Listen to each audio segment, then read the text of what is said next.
যদি রিফর্ম না হয়, জুলাই সনদ বাস্তবায়ন না হয়, জুলাই সনদের আইনি ভিত্তি না হয়, তাহলে কিন্তু ইলেকশন যদি পিছিয়ে যায়, আপনারা দুই দল ইতিহাসে ইলেকশন পিছানোর জন্য দায়ী থাকবেন।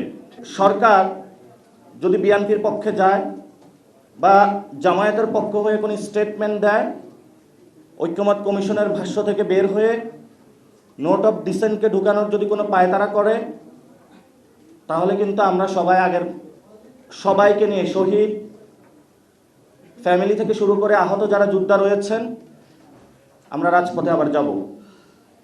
দুইটা দলকে কিভাবে বাধ্য করাতে হয় আমরা সে বিষয়ে খুব ভালো করে জানি। শেখ হাসিনা তো ভারতে পালিয়ে গিয়েছিল, তারেক রহমান পালাবেন কই? পালানোর তো জায়গা নাই,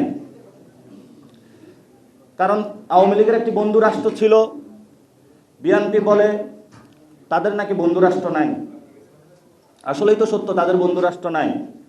এজন্য জিয়াউর রহমান আগেই বুদ্ধি করে বলেছিলেন, অথবা গানের মধ্যে যেটা আমরা শুনতে পাই, প্রথম বাংলাদেশ আমার শেষ বাংলাদেশ। শেষ যদি বাংলাদেশ করতে হয় তাহলে অবশ্যই আপনাকে রিফর্মের মধ্যে আসতে হবে।